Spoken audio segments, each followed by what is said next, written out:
இந்த வீடியோவில் 7th standard term 1 chapter number 4 direct proportion and inverse ப்ரொப்போர்ஷனில் பேஜ் நம்பர் 78 இருக்குது. ட்ரை தீஸ்க்கான ஆன்சர்ஸ் பார்க்கலாம். Question number 1, complete the table given below and find the type of proportion. First question என்ன கொடுத்துருக்காங்கன்னா, number of சாக்லேட்ஸும் அதனுடைய prices இன் rupees கொடுத்துருக்காங்க. இப்போ ஒரு சாக்லேட்னா 5 ருபீஸு, இங்கே டேஷ் கொடுத்துருக்காங்க, இங்கே 10, இங்கே 3 கொடுத்துருக்காங்க, இங்கே டேஷு, இங்கே 4, இங்கே 20, இங்கே 5 டேஷு, இங்கே டேஷ் கொடுத்துருக்காங்க. இப்போ நமக்கு ஒரு சாக்லேட்டோட விலை எவ்வளோ இருக்குது? 5 ருபீஸ் இருக்குது. இது எப்படி நம்ம கண்டுபிடிக்கணும் அப்படின்னா, ஃபஸ்ட்டு நம்பர் ஆஃப் சாக்லேட்ஸும் காஸ்ட்டும் இன்க்ரீஸிங் ஆர்டரில் இருந்தால் அது டைரக்ட் ப்ரொப்போர்ஷன். இப்போ இங்கே பார்த்தீங்கன்னா 1, 3, 4, 5. அப்போ இது இன்க்ரீஸிங் ஆர்டரில் இருக்குது. நம்பர் ஆஃப் சாக்லேட்ஸ் இன்க்ரீஸிங் ஆர்டரில் இருக்குது.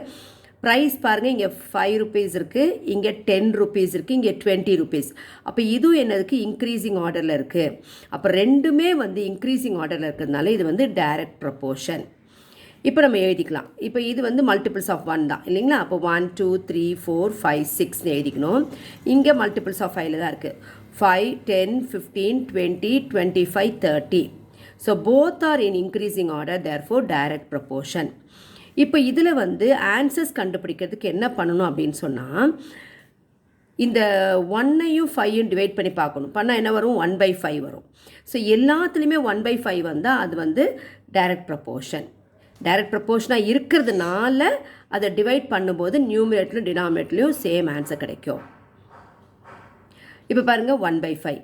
2/5னா 2ஆல் டிவைட் பண்ணிங்க. 2ல் எத்தனை இருக்குது? 1, 2 1s are 2, 2 5s are 10. இப்போ 3ஆல் டிவைட் பண்ணுங்கள். 3 1 is 3, 3 5s are 15. 4 1 is 4, 4 5s are 20. 5 1 is 5, 5 5s are 20. 6 1 is 6, 5 6 are 20. எல்லாமே பார்த்தீங்களா 1/5 வந்துருச்சு. டைரக்ட் ப்ரொப்போர்ஷனாக இருக்கிறதுனால அதனுடைய டிவைட் பண்ணும்போது நியூமரேட்டர் டினாமினேட்டரும் ஒரே குவான்டிட்டியில் இருக்கும். Second question, number of workers and time in work. எவ்வளோ நம்பர் ஆஃப் ஒர்க்கர்ஸ் எவ்வளவு? 1, 2, 4, 5. ஸோ இன்க்ரீஸிங் ஆர்டரில் இருக்குது. இப்போ டைம் இன் ஹவர்ஸ் பாருங்கள், ஒருத்தர் ஒர்க் பண்ணார்னா 20 மணி நேரத்தில் முடிக்கிறாரு.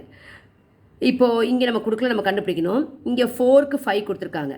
அப்போ இது எப்படி இருக்குது? டிக்ரீஸிங் ஆர்டரில் இருக்குது. இது இன்க்ரீஸிங் ஆர்டரில் இருக்குது. நம்பர் ஆஃப் ஒர்க்கர்ஸ் இன்க்ரீஸிங் ஆர்டரில் இருக்குது. டைம் இன் ஹார்ஸ் டிக்ரீஸிங் ஆர்டரில் இருக்குது. அதனால் இது இன்வர்ஸ் ப்ரொப்போர்ஷன்.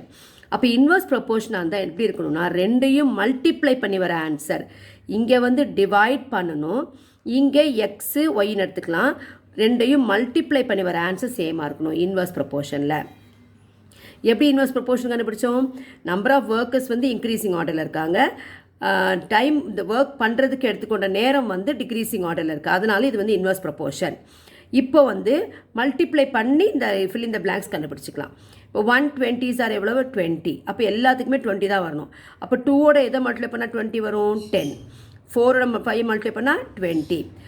5ஓட எதை மல்டிப்ளை பண்ணால் 20 வரும்? 4. அப்போ 4 5s are 20. அப்போ இங்கே 4 போட்டுங்க. இங்கே 2 கொடுத்துருக்காங்க.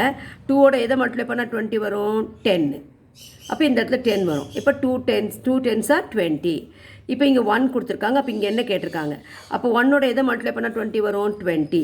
therefore 120s are 20.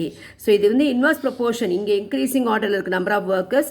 Time taken டிக்ரீஸிங்கில் இருக்கிறதுனால இன்வர்ஸ் ப்ரொப்போர்ஷன். இன்வர்ஸ் ப்ரொப்போர்ஷனாக இருந்தால் product must be equal in all the categories. வாங்க செகண்ட் கொஸ்டின் போகலாம். Read the following examples and group them into categories. Serial number, quantities, direct ப்ரொப்போர்ஷனாக inverse ப்ரொப்போர்ஷனாக நம்ம எழுத போகிறோம். Question number 1 number of notebooks purchased and its cost. இப்போ number of note books increase ஆக ஆக அதனுடைய காஸ்ட்டும் என்ன ஆகும்? இன்க்ரீஸ் ஆகும். அதனால் இது direct proportion. Second question, food shared by number of students to the fixed quantity of food. Number of ஸ்டூடெண்ட்ஸுக்கு ஃபிக்ஸட் குவான்டிட்டியாக இருக்கும்போது எப்படி நம்ம ஷேர் பண்ணுவோம்? சப்போஸ் என்கிட்ட 5 இட்லி தான் இருக்குது. இப்போ எனக்கு ஒரு 5 பசங்க இருக்காங்க. 5 பசங்கன்னா என்ன பண்ணுவோம்? ஆளுக்கு ஒரு இட்லி கொடுத்துருவோம். இதே 10 பசங்க இருக்காங்க வச்சுங்க. இப்போ நம்பர் ஆஃப் ஸ்டூடெண்ட்ஸ் இன்க்ரீஸ் ஆகுறாங்க.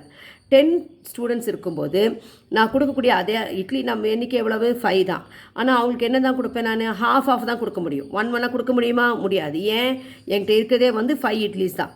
அப்போ என்ன பண்ண முடியும், ஃபிக்ஸட் குவான்டிட்டி தான் கொடுத்துருக்காங்க. 5 இட்லிஸ் தான் இருக்குது.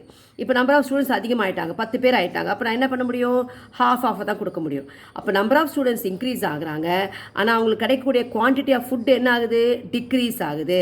அதனால இது வந்து inverse proportion. Question number 3, number of boxes of same size and their weight. இப்போ ஒரு பாக்ஸு ஒரு வெயிட்டில் இருக்கும். இப்போ அதே மாதிரி 2 பாக்ஸ்னும் போது வெயிட் என்ன ஆகும், இன்க்ரீஸ் ஆகும். 3 பாக்ஸு 4 பாக்ஸு அப்படி நம்பர் ஆஃப் பாக்ஸஸ் இன்க்ரீஸ் ஆக அதோட வெயிட் என்ன ஆகும், இன்க்ரீஸ் ஆகும். So both the quantities are இன்க்ரீஸ்ன்னு சொல்லும்போது அது என்னது, direct proportion. Question number 4, number of uniforms to the number of students. ஒரு யூனிஃபார்ம் ஒரு ஸ்டூடெண்ட்டுக்கு, 2 யூனிஃபார்ம் 2 ஸ்டூடெண்ட்ஸ்க்கு, 10 யூனிஃபார்ம் 10 ஸ்டூடெண்ட்ஸ்க்கு. அப்போ நம்பர் ஆஃப் யூனிஃபார்மும் இன்க்ரீஸ் ஆகுது, நம்பர் ஆஃப் ஸ்டூடெண்ட்ஸும் இன்க்ரீஸ் ஆகிறாங்க. அதனால் என்னது, அது டைரக்ட் ப்ரொபோர்ஷன்.